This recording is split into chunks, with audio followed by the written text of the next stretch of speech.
What is up guys, it's your boy Solheim here, and back with another Classic WoW video for Season of Discovery. So today we are talking about gold making in Season of Discovery, and we're doing this by highlighting 7 insane investments or items you can buy right now and sell in Phase 2, and you will have a very high likelihood of making a lot of profit on these. We're talking doubling, tripling, quadrupling, or multiple Xing your gold on these investments. Some of them have already gone up in price quite a bit, and some of them will simply keep going up as well, and they'll probably rise a lot because they are used in certain crafts and certain items that will just make them go up in price because demand will go up. Right now demand is like at the absolute bottom for some of these, and the demand will just keep going up. And then you also have inflation, more gold being pumped into the market, which also means these prices will be going up. So once again in this video we'll be taking a look at 7 items, some of the best items I think you can buy right now in Phase 1 and sell in Phase 2. I've already made one video for investment in Phase 2, which is heavily based on crafting professions and preparing for those, like buying iron bars, bronze bars, moss agates, and everything you need to skill up professions. But this one will be different. So if you want to have early access to videos just like this, anything gold making, like gold farming, investing, and so on, I am giving early access to anyone who has purchased my gold making guide for Classic WoW, and this one is basically a complete gold making guide that I've made for Classic WoW. It's made for Classic Era, Classic Hardcore, and Season of Discovery, and it's 134 pages, covers 50 different gold farms, how to make gold professions, what to buy, what to sell, and basically everything I know surrounding gold farming and gold making. And then you also get access to a private Discord community where I'm giving you early access to videos like this. So far in Season 1 or Phase 1 of Season of Discovery, we've had 12 videos in early access. So by having this guide, not only do you get a 134 pages long book for reading for gold making, you also get so far 12 videos in early access, and that's only in Phase 1, and we're gonna keep this going in Phase 2 as well. So if you haven't checked it out, the link is down below in the video description and the pinned comment. With that being said, let's take a look at what to buy and what to sell and why. Item number 1 on this list is going to be Large Fang, and the reason for this is that it's used in various different crafts. For example, you have the Barbaric Bracers, you also have the Barbaric Gloves, Barbaric Iron Boot, Barbaric Iron Gloves, Barbaric Iron Helm, and even though the green ones may not be used that much, they're still going to be used for skilling up the profession, right? So you can see you need a bunch of them, and the Barbaric Bracers, they're even really good. Not only are they like easy to craft, they're really good, so you can make some gold on this as well by having everything you need. It's 4 agility, 6 stamina, and 4 spirit, really good bracers. And then for the gloves, it's agility, stamina, and spirit, which is really good for leather, by the way. And here we have agility and strength, and the same thing goes here. We have a lot of strength, and the helm is also strength and agility, which makes them really good. Now the main reason why you want to buy these is that they're used in mighty rage potions. Like here you can increase rage by 30 to 60, and the great rage potions as well. So they're used in both of these two. So they're used for warriors, and if you've been playing Season of Discovery so far, you know there's a bunch of warriors. Even though they try to spice things up and spice up the meta a little bit, warriors are still pumping, and I believe they will keep pumping in Phase 2, Phase 3, and Phase 4. And as long as warriors are pumping, they want to have rage potions, and they need one of these for every single rage potion, which means they will always go up in price. Demand is constant, supply is basically what it's always been, it's still gonna be roughly the same. They might go down a little bit in price when Phase 2 comes out as people find them while leveling, but then again, you can buy them, like buy the dip basically, and then sell them when people get to level 40 and start doing level 40 content. So these are a really good purchase, really good investment that I think can make you a lot of gold if you buy them at the right time. So speaking about that, I also want to show you the prices of the items while we're talking about them on my server and what I'm doing. So going to Large Fang, you can see they're selling for 9.8 on my server right now, and by using TSM you will get a percentage base market value. As long as this one is yellow, I do not buy. Yellow is like safe to buy, orange is like kind of bad, and then red is very bad. So what I'm trying to do is buy when it's green. That is usually below 90% of the market value. So the lower you can go, the better, but 90% or less, that's really good. So try to wait, don't buy it at 100%, but wait until it goes to like 90%, 80%, or even 70%. If it's 70%, you should be very safe to buy. Just to show you what that looks like, here we have a search for something else, and you can see 57% green and 44% is blue, so it's like color coded as well. But for the main ones, to just purchase them, like for example large fangs again, for me I would try to buy these at, how much do I usually pay? I bought like a couple of them. I have bought way more on my other account, but I bought them for 1 silver. I should have bought way more of them back then, but I bought them for about 5 silver each on my other account, where I bought like 100 of them for that price. But even then, that's like what, 5 gold spent. If I double my gold, that's 10 gold back, but it's still only 5 gold profit. So you want to buy as many of these as you humanly can when they're cheap. So for me right now, I would spend like probably 7 or 8 silver per large fang. That should give you a decent profit in phase 2. Item number 2, and following the same trend, is called Sharp Claw, and this one is basically the same. Once again, used in rage potions, not the mighty ones or something, but just the regular rage potions. So these have been used quite a bit in phase 1, and the thing is, they're still gonna keep being used, but it's the inferior version of what I just showed you, which means that for the most part, you should spend way less on large fangs than you do on sharp claws, than you do on large fangs. They should be like half the price, so you should try to buy these for probably 4 silver or less. But yeah, they're used in rage potions, they're used in barbaric shoulders and the barbaric helm, as you can see. So they're used in like roughly the same craft and in the same amounts as the large fangs when it comes to crafting. And once again, when it comes to the price, we can go back on TSM and look at Sharp Claw, and for me they're 6.3 silver, but you can also see the percentage, 127. So for me that's way too much for me to buy this right now, and I would try to wait until it's about 4 silver each and then buy them. As you can see, I've sold a few of them for 8 silver each and 12 silver each, so the price goes up and down quite a lot on this one. Now the next item on my list is going to be King's Blood, and the reason for this is that right now the demand is simply not that high compared to the supply, giving us a very cheap King's Blood. And if I just scroll down, you can see kind of the reason why here.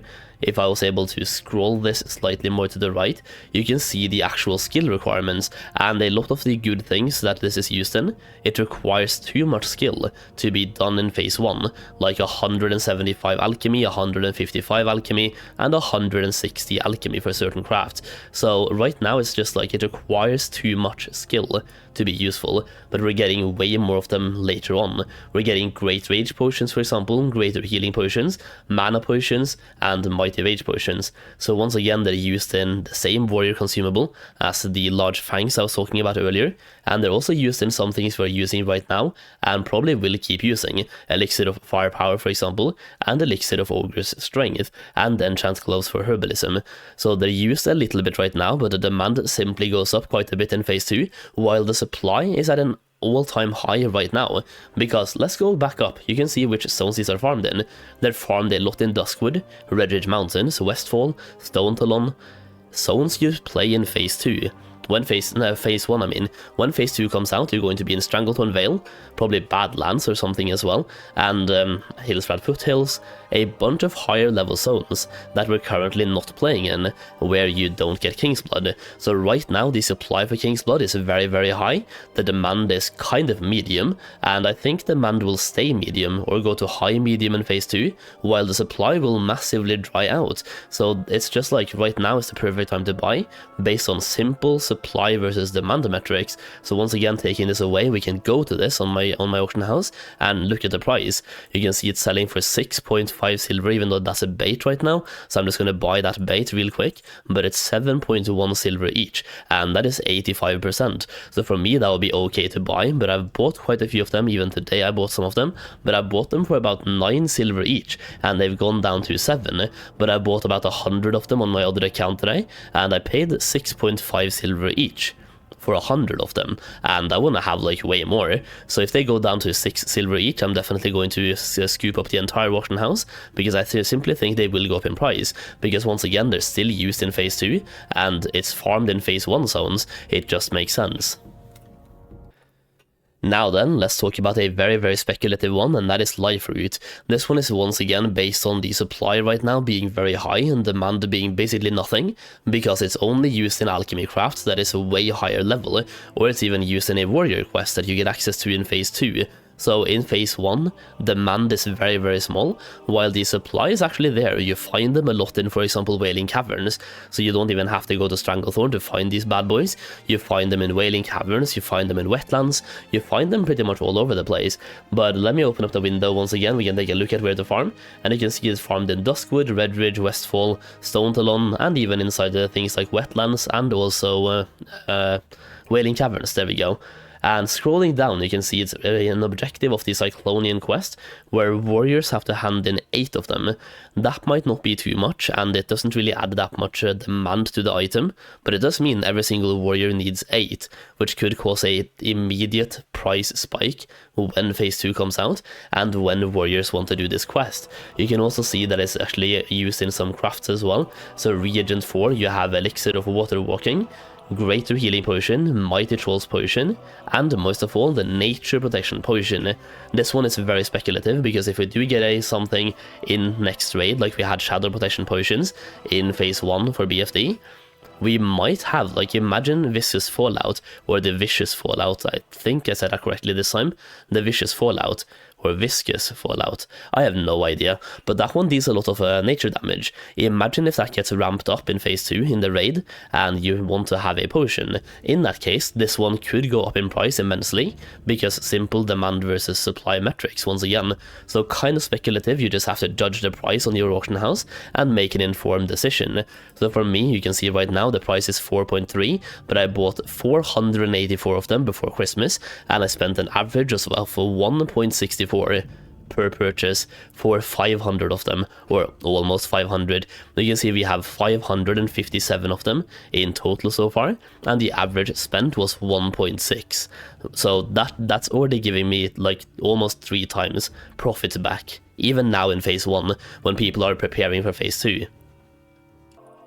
Keeping this in the spirit of herbs, number 2 is going to be Strangle kelp, and this one pretty much follows the same philosophy as the previous one, aka Life Root, but it's also kind of different, because this one is used in a lot of different potions that will be very usable in phase 2, and right now in phase 1 the demand is very low, and supply is very high when it comes to Strangle kelps.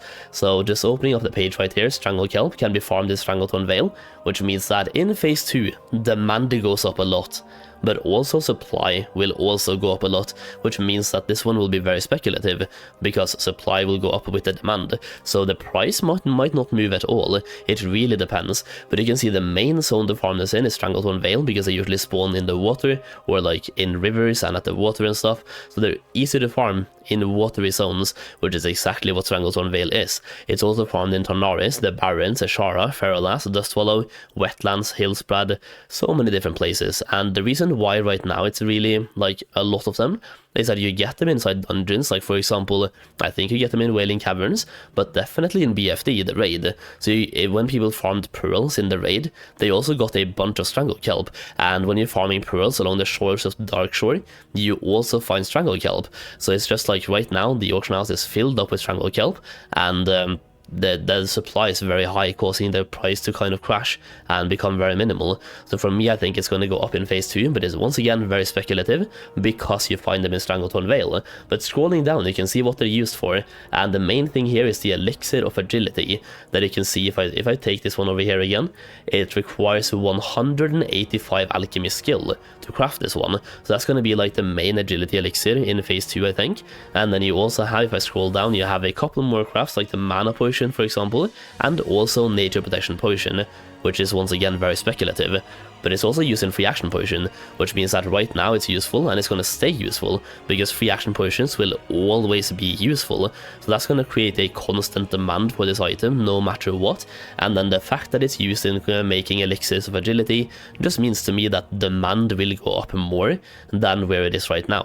The only question is, will the demand go up in tandem with the increased supply, and like how will that work? But either way, just keep an eye out on the price for Life Root on your auction house, and for me, for example, 4.3 right now, I would want to see it dip below 4 before I start making any purchases again. So like 3.5 would be perfect, and I would probably scoop up every single one of them. Now the last two are much less speculative and basically guaranteed profit at this point, so let's check them out. Number one is going to be the Bolt of Mageweave, or yeah, Bolt of Mageweave. As you can see right now, it's I've bought 164 of them, by the way, just FYI, so I've bought quite a few of them, and you can see the vendor price is 12.5 and they're selling for 18.71. So putting up a window here, you can see real quick, Bolt of Mageweave, sell price 12.5, and you need 5 Mageweave to make one, which means that right now these are basically selling at a price of less than 4 silver per Mageweave, and based on the current price of silk cloth, I cannot see that happening in phase 2 when we need Mageweave. And if we just keep going here, you can see what it's a reagent for as well, and you can do so much with this. You can vendor flip, you can disenchant flip, there's so many different things. So if I just drag this window a little bit out, you can see how much skill you need for certain crafts, and if I just rank this for the skill requirements, we can scroll down to 225, which is assumed to be the max right now that you can have, which means that if you have 4 of these, for example, you can make Dreamweave gloves to give you 4 intellect, 7 spirit, and 18 healing and magical spells, like damage and healing, right? From Dreamweave gloves, from having 4 of them, including some other materials, of course. You can also make the Dreamweave vest as well, which is like the same thing once again. You can make that with 2 to 5 skill, and that's really, really huge for 6 of these bolts, and Wild Wine and Heart of the Wild. And if that's not enough, you can also make very simple greens, which are also really good, by the way, like for example the Shadow Weave gloves, giving you shadow damage, and these ones, the Red Mage Weave gloves, for 11 plus healing and plus damage. And the thing is, you can spend 1 of them, like for example, if I scroll down here, you can spend 2 of them to make a Black Mage Weave vest for 2 bolts and also silken threads, and this one vendors for 48 silver. But if you disenchant, imagine disenchanting this, you can make so much gold from the bolt you buy right now and disenchanting that in phase 2. That's like a big hypothetical, but for the most part it should really be very profitable for most of you on that one. You can also use it to make icy cloaks, you can make a robe of power, there's so many different things you can make with the bolt that is going to be really useful in phase 2. So why are these bolts so cheap right now? Well, people get them when they're fishing for trunks. You have mithril bound trunks and iron bound trunks, which means that people get them very often when they're fishing, and they just want to offload and get some gold back for their time spent fishing. And I really do believe there is no way they will be this cheap when phase 2 is out. Like, give it a week or 2 in phase 2 and I can see these being at least double the price, if not even more than double. Like, I can imagine these being 40 silver each. That way it's like, what, 40 silver each, 8 silver per Mageweave? I can see that happening, and that's already an easy double of my gold for every single one that I buy. And that's like doubling your gold from now until most likely 5 weeks from now, and you can double your gold very safely. One of the more safe investments, at least on this one. And the last one I want to talk about today is also another bolt, and that is a bolt of runecloth, which is following the same thing, but it's way more long term. You can see the difference here. Bolt of runecloth, 22 silver, and once again bolt of mageweave is 18.8, so it's very close. Now, Bolt of Runecloth will not be usable until phase 3, assuming phase 2 is maxed out at 225 professional skill. That being said, hovering over, the vendor price is 20 silver, so you're paying basically vendor price. Vendor price is 20 silver, it's currently listed for 22, so you're paying 10% over the vendor price on this one. It's a long-term investment, it's for phase 3, but here's the thing. As you've seen in phase 1, many of the things that go up in phase 1 are phase 2 investments, because people buy them now before phase 2 comes out. So one of my favorite phase 2 investments is doing phase 3 investments, because they will also go up in price in phase 2. So if you want to have another very different type of phase 2 investment, then Bolt of Runecloth is definitely your choice. It is once again 10% over vendor value, so the most you can lose right now by buying these is 10%. Like, if you ever lose anything, you can just vendor them and take a 10% loss. That is the safest investment you can ever do, and these ones come phase 3, which is like probably 2 or 3 months away at this point, probably like 3 months away. Still, they can at least triple or quadruple in price, at least triple in price until then. So it's a long-term play, definitely, but it's much better than just sitting on gold. Just buy this right now, and you will thank yourself if you're playing in phase 3. So once again, buy some bolts of runecloth. I'm just going to buy these right now. They're way too cheap to have on the auction house anyway for this price. So I'm just going to buy a couple of them and spend all the remaining gold that I have. So there we go. I am now officially broke on this character. Feels kind of bad. I'm just going to send myself some more and spend some more. I have literally spent 200 gold on the auction house a day alone, so we have to make that gold back. Either way, that's the video, boys. Hopefully this one taught you something, and more than anything, I hope these investments work out for you. And if you've been watching this, like if you watch this video, come back when you sell these investments and let me know how much profit you made. That would be really fun. So yeah, either way, if you enjoyed the video, leave a like down below. A bit of a longer one today, but I wanted to cover every single item and talk about them in depth and why they're going up in price instead of just like smack talking about it really fast. So I just wanted to take my time. Hopefully that was informative and helpful to you. If you enjoyed the video, leave a like down below and subscribe for more Season of Discovery content. As always, thank you so much for watching, and I'll see you again very soon.